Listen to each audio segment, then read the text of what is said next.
So, going off and actually talking about some of the purpose-built knives out there, this is one of the more popular ones, the Clinch pick. I have some experience with it. Craig Douglas actually sent some of these for me to carry and use when I was still active, and I have some design input on it as far as what I prefer, how some of the versions have changed over the years.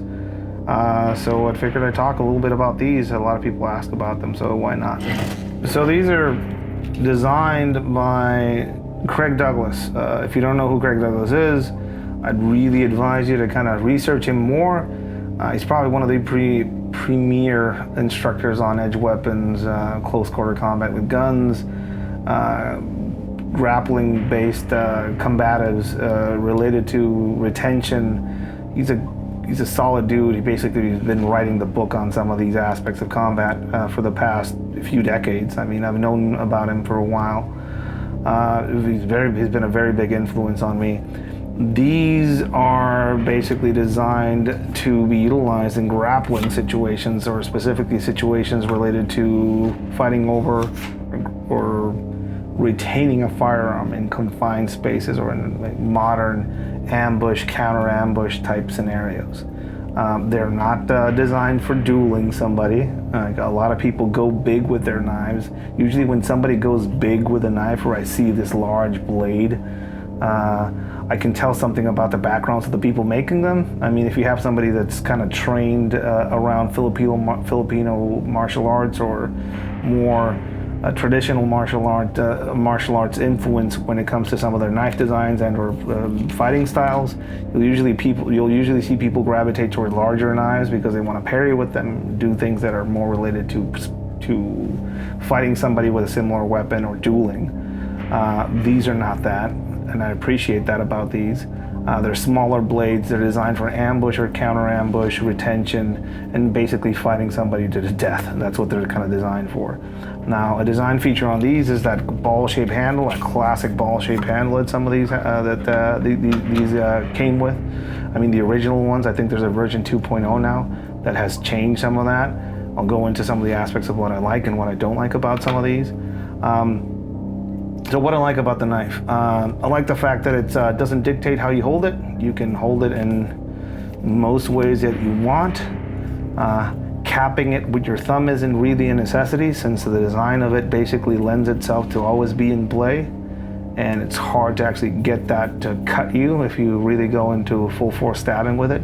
We've tested a lot of these out in organic medium or pig classes. We do see some different things happen when we test them out. I'll talk about those when I talk about some of the negative aspects of it. I like the length of it. A lot of people think it's too small. I mean, specifically if you want to go through the pericardium on somebody or stab somebody in the heart, you need about that much to stab through, depending on the person. So you really don't need a lot. As far as the edge on these, this is where the edge is usually on these. That is enough edge to perform exactly whatever counter grab technique you need, and it's also actually a pretty good stabber, with one exception, and we'll talk about that in a bit. Again, small, multiple attachment points on the sheath. This one actually comes with a clip. I would probably not carry it with a clip. I would probably just carry it close to my body on a retention tether in and around my belt. So yeah, these are some of the things that I like about it. Some of the things that I don't like about it, and some of the things that come into play sometimes when we actually work with these in a class setting, is the angle on this little specific angle has a tendency to snag when the stab goes in and the medium or the person that is using this at full force moves around. So you can go and actually create a wound channel of this nature, collect clothing and other things behind it, and when the blades twist, now it becomes stuck, which is something that sometimes happens with these in some of the testing. There's ways around that, You can go both hands on and rip that thing off. You can use gravity to basically drop it out of the wound, or you can practice a few ways we have. We call them There's bursting the knife out of play, so you go in at one angle, grab your hand and burst it out in one way. You can do sign of the cross and rip it out, or you can hold it with both hands and just drop that thing out.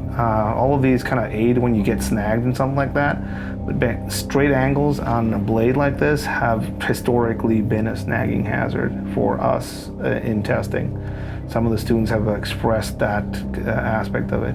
And there's a quick way of fixing that, is basically eliminate that little straight angle there and actually just round it out into a ramp. It would be a good way of eliminating that. Another complaint we've had from students that utilize these in the classes on the pig has been the fact that they lose orientation or lose an idea of where the edge is when they're using this in multiple stabs. Because there's really no reference to the blade as far as where the blade is other than this. So sometimes people lose track of where the edge is, and this does spin on your hand when you're stabbing multiple times with it. What you have to remember that each of the stabs, if it hits bone or if it hits something a bit dense or solid, will cause your hand to open up slightly. And when that happens, sometimes people run the risk of actually sliding a thumb or sliding an index forward. And we've had a few people we wear cut-proof gloves for the testing, but we see students have expressed how their hands kind of slide onto it. There's ways around it. Duct tape on the handle, skateboard tape on the handle, basically stippling the handles and make them grippier. I know there's a whole industry of people modifying and making modifications on this, or they used to be. I remember kind of first researching these, and there was a bunch of people modifying, stimpling and stuff like that on these. I mean, that would be a great option for them. Probably one of my favorite versions of the axle clinch pick is made by a guy out of San Francisco, out of Oakland, Bang Tang. If you notice, he went for a wrapping on his version of this. Japanese cord wrap is probably the best wrapping method on the planet as far as handles, so this is exactly what he did. If you notice, this is actually my personal one. If you notice, I didn't go for a clip.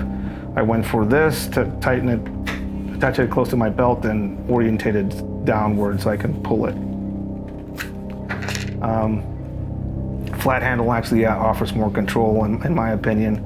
It offers more of an ability of orientation, intuitive orientation when you're holding this and using it full force on something or somebody.